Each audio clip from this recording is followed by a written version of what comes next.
Hi everyone, it's Dudjom. We're going to continue now with the rest of the Throma offering Tormas, which include the Naga Torma, the famous Naga Torma. People love Nagas. And then the Soldu, which is like, if you're familiar with the general Dudjom Thromas, it's very much like the Dudjom Throma, a general offering to all the protectors. Just slight modifications. And then, we said Cheddo, Tenma. Cheddo, Tenma, Dudjom Throma, Soldu, and Naga Torma. Generally, I start with a Soldu because it's most time consuming, but I'm feeling like getting into the Naga since this is the one I've seen the most variations of. So this is really easy. We took a third of a cup. At least I think I did. Maybe I didn't. Maybe I just winged it. And then we shape it into a cone, but in this case with a rounded top. And I press my finger into the bottom, which also makes a pleasing little plumpness, slight plumpness on the bottom. Again, our Lama's way was not to wear masks, although I don't bring it up right next to my mouth. That would be weird. I have clean hands, and I keep food off of the table, particularly meat. But generally, I just took a break and I ate my cereal in the other room. Here's this knife. So it's about a third of the way up, maybe a little less. Just press in here, and this way, this is a common technique among the Tibetan Torma makers. In general, there's other Tormas that involve this shelf phenomena. It's very engaging. Seems like. Yeah, and you notice I'm rounding the top section a little bit by doing this. And I see other lamas, Naga Tormas, they're almost unrecognizable to me because they haven't really made this ridge distinct.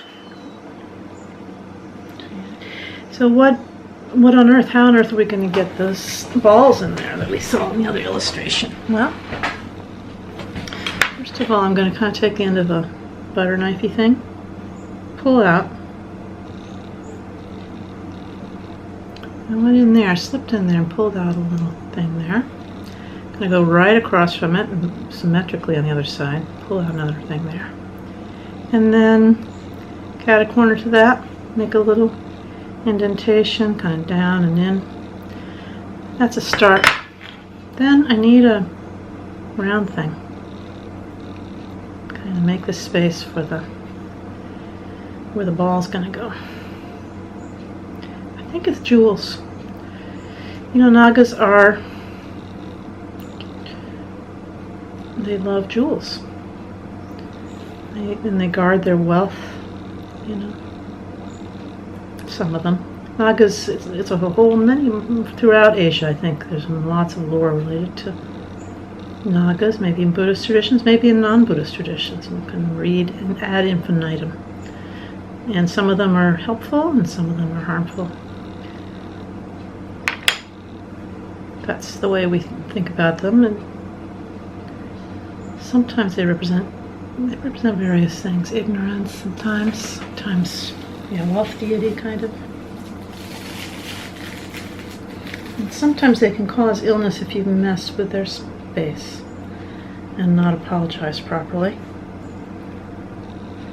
They don't like smoke, they don't like pollution, so we have a lot of the people who are into this level, this kind of Buddhist, Vajrayana aspect of Vajrayana, which I've become a little bit less interested in as my lamas have emphasized the great perfection more. They feel that a lot of illnesses are Naga, a lot of problems in our society are Naga related. Invisible Nagas, demigod and animal realm. who we messing with it, we're messing with their environment, and so forth. You still see this in Tibetan medicine and a lot of areas.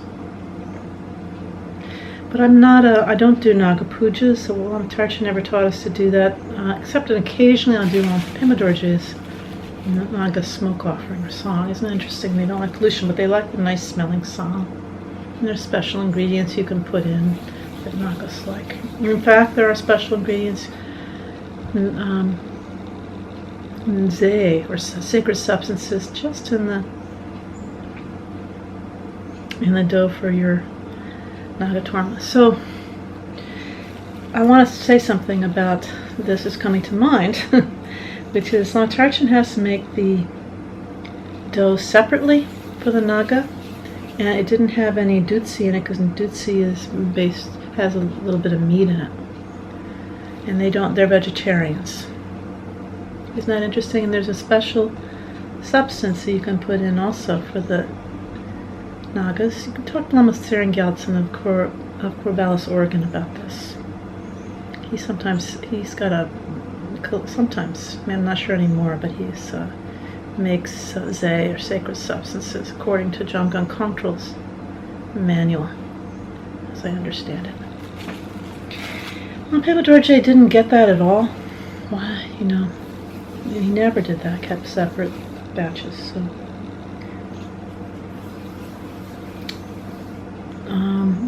today, because I forgot to leave the mendrup out of the dough, we're doing it not Pema Dorje's way.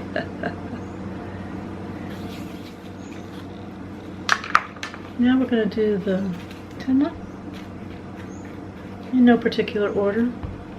In your sadhana, Cheddo and Tenma, the Cheddo always comes first. So this is similar to a martor. Maybe it could be considered a martor. It's certainly red. But it it's three-sided. So they're not exactly equal. One side is still flat.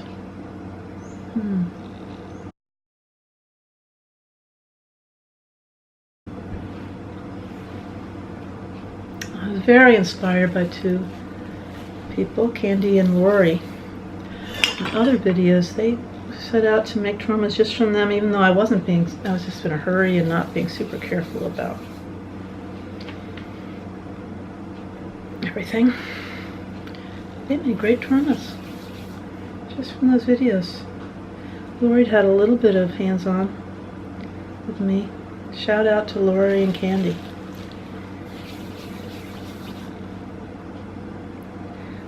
We're going to try this set next time.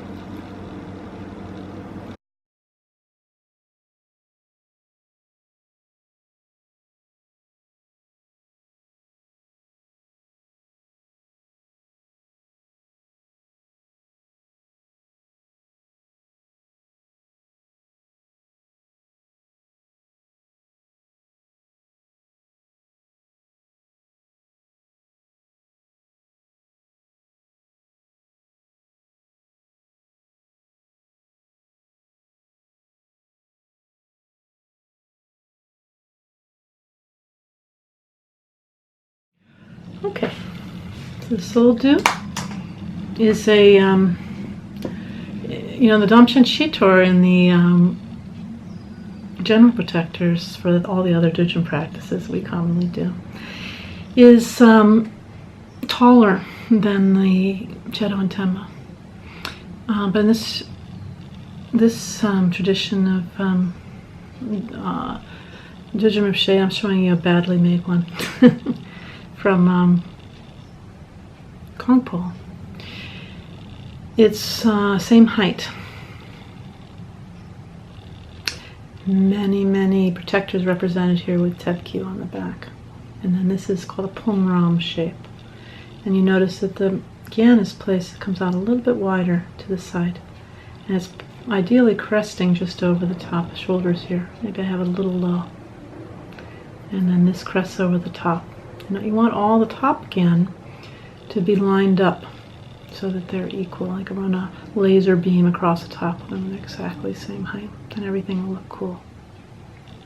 And cooking cool is important. No, I mean, you want a grand presentation also, because in addition to the practical functions that these tormas are maintaining, they're creating an atmosphere of grandeur in the shrine room and specialness, so that somebody walks in, they really feel like they're walking into the mandala of Throma Nakmo. So you have the main support Torma, or a substitute such as the Lagya Torchik, a 101 Torma that combines all in one. Grandly sitting there in the center of the shrine, and then all these protector tormas lined up. And then maybe if you're doing a big ceremony, you'll have, fulfillment tormas and chalse and all sorts of extra ones, and it really makes you feel like you're walking into a sacred space. So they're creating the space.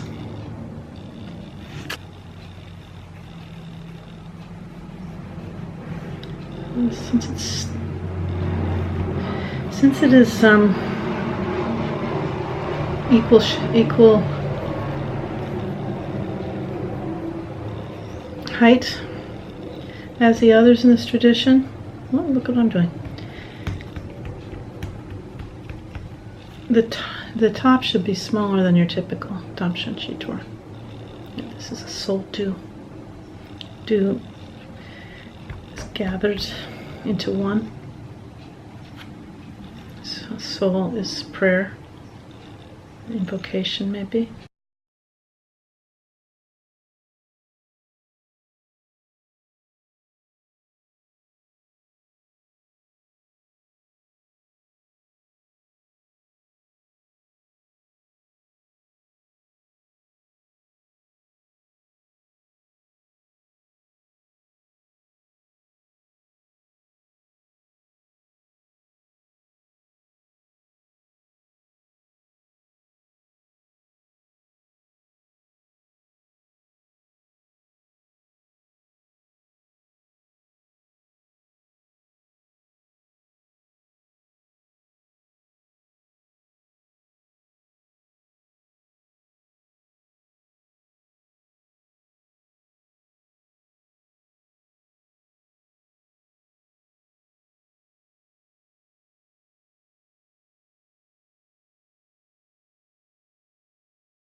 Then I'm going to start making a bunch of, there's two sort of styles. These are all going to be quite small because they have to all fit on the back. So there's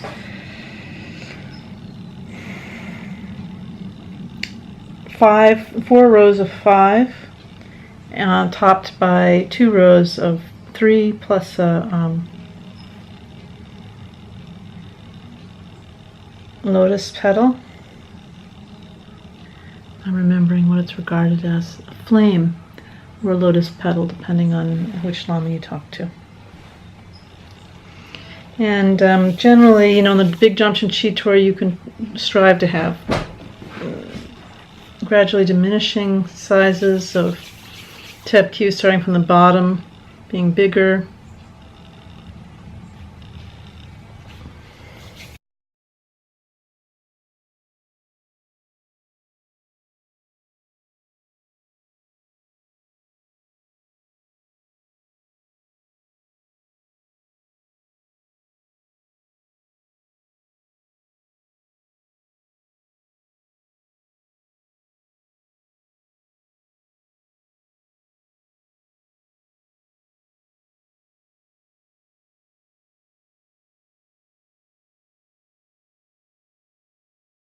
So I've made my 26 balls. Not the funnest part of the whole thing. And then I'm pressing them in.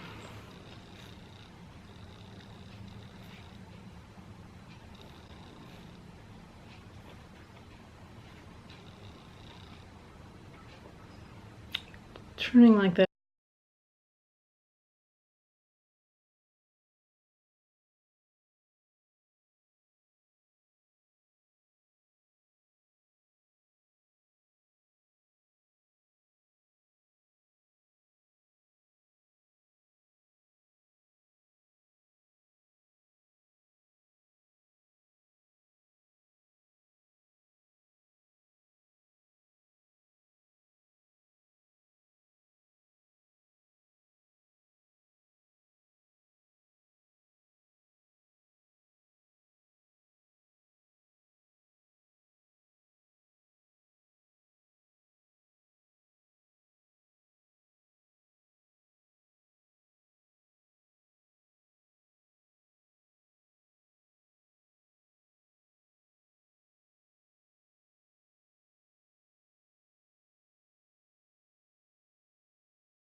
In the Tenma tradition, we tend to make the Tormas, not just say, oh, we're going to visualize them, etc. And each,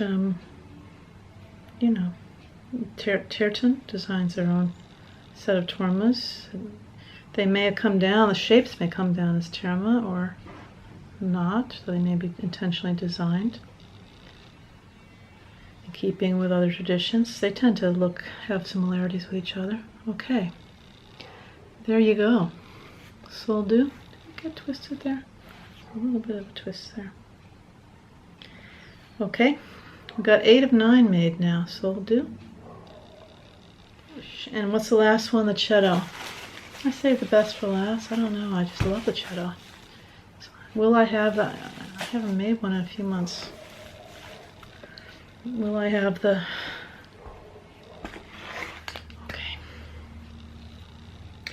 Now, this is sometimes the Cheddo, you'll see it comes out shorter.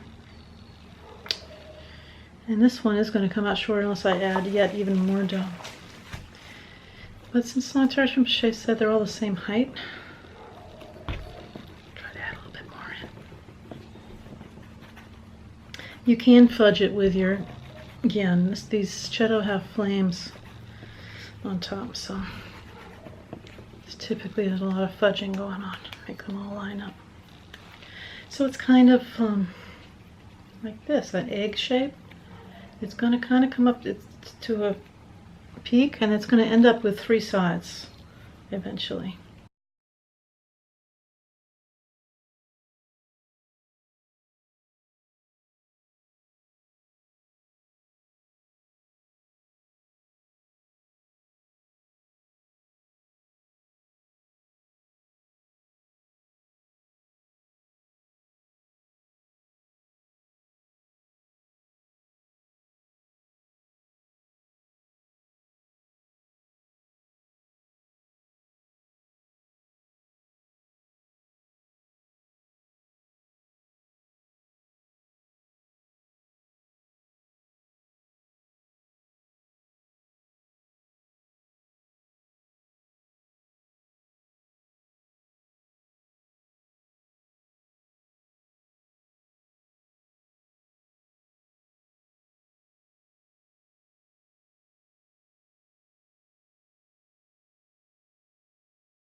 Then I'm going to use the back of this knife. And this is a pretty common technique. I'm going to go around.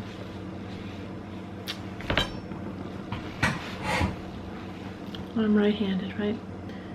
Going around.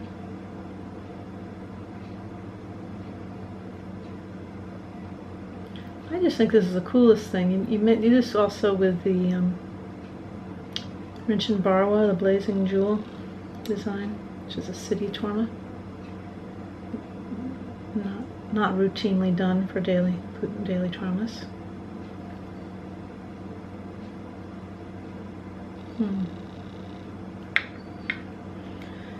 And actually this pokey outy technique is used for making the Chondrotuktuk Tormas and the similar ones with protruding fronts.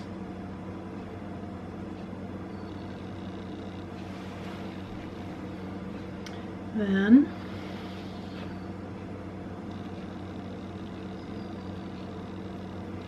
Nice, huh?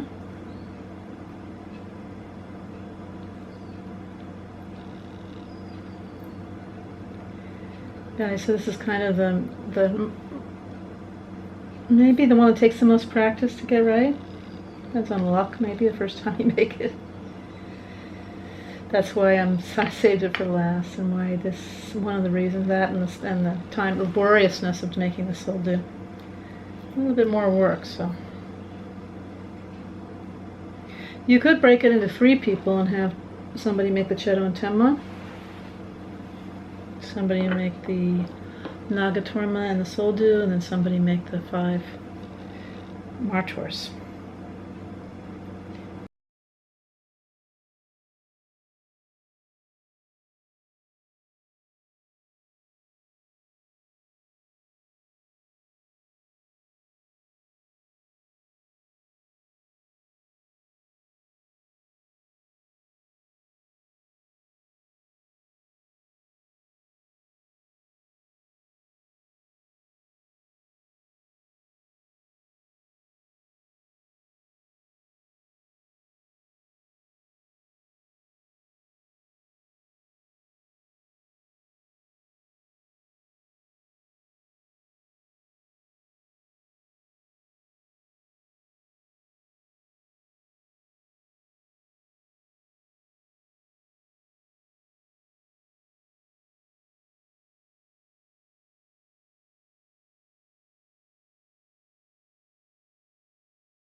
For it.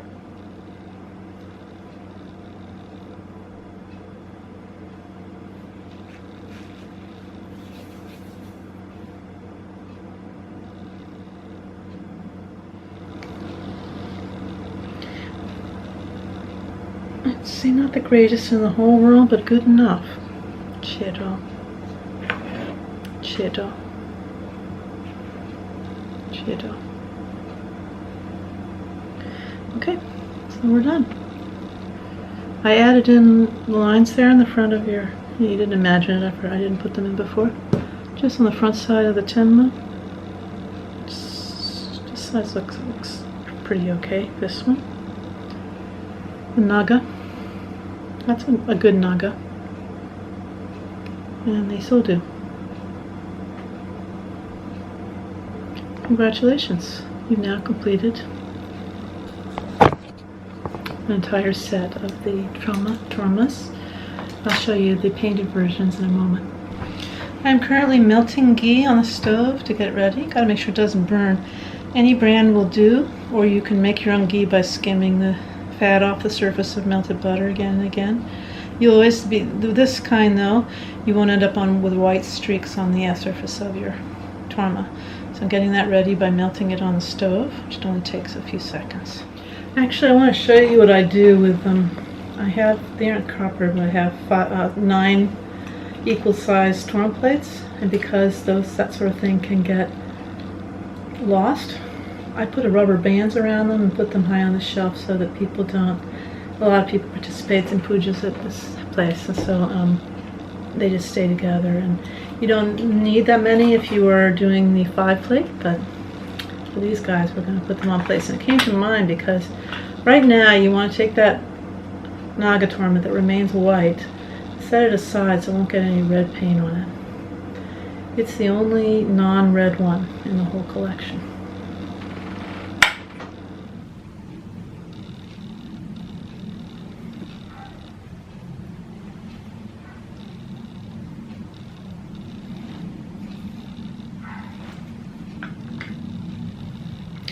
When you have finished painting the Torma, it's all set. Place it on its plate.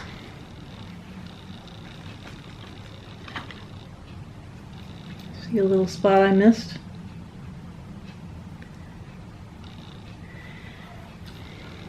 And then you look at them. Yeah. So that one's ready to go. You want to go long, put each one on a plate unless you're doing a 5 plate. And then that way, when you ghee them, the ghee kind of will come down below, slightly beyond the bottom of the Torma, and that will cause further adherence of the Torma to its plate, which is another guarantee of Torma's not flipping off the plate. Yikes, when the chip in his handling it. So I'm covering the back of the sildew, using that little brush to get in all the little indentations, like a dentist would, hopefully. If you turn different angles, you'll see some white spots. Not too much Richie was not that concerned about missing spots on Tormas, daily off on Tormas. But I'm not touching to see everything was perfect all the time. All the time.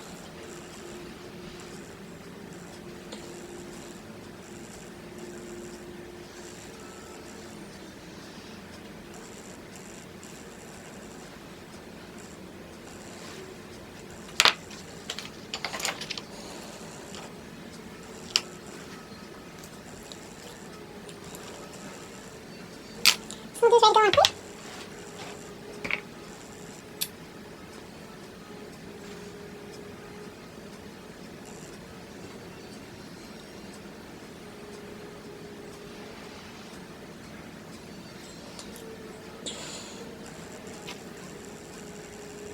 The Yama or CJ Torma is now ready to go on a plate.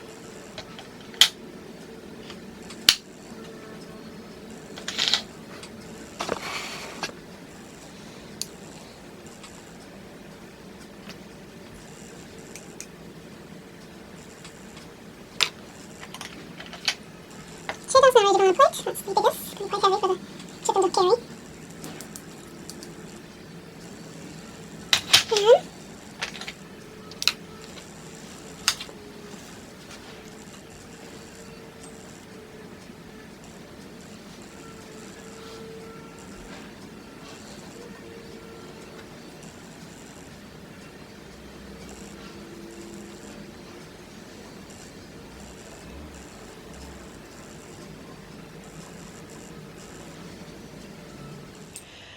So guys, there's a whole set of 9, and I'm about to ghee them and that makes them also look more majestic, shiny, and so forth. But in addition to being a preservative, preventing them from crack. You'll notice that some of them are not situated evenly on their plates. All the ones that have flat front should all be lined up with each other flat, and the ornaments need to be come out to being the same height. And if you have red food coloring on your plate, it's good to take a Q-tip and wipe that down.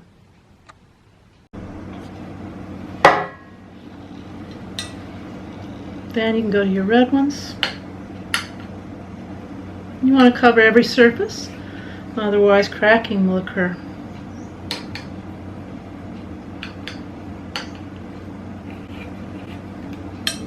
Over time, if you're just doing the puja, like, you can make these tormas in 2 people in a half hour, 15 minutes even, less carefully, and that's certainly done out in the field. Especially you're doing a feast on a mountaintop. 2 people can do them very quickly, and then you don't necessarily need to ghee them because they're going right into purpose. You know, there's degrees of everything, right?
Well, so then you make and apply your ornaments, and or out of paper or butter, a butter wax mixture, for example.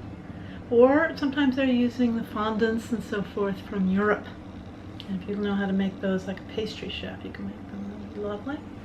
I'm not going to make the bomb soak. It's an edible soak. It's an offering akin to the Sampatsok, the Nunu offering that goes in other pujas, was the soak. You know, in Tibet, the soak was sampa mixed with butter, shaped into like a breast shape, and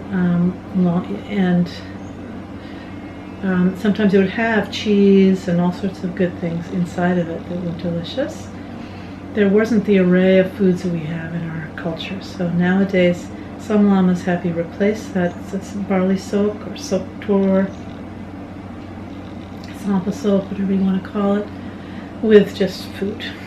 And in the Throma tradition, we have a special kind of Throma soak feast called a bomb soak.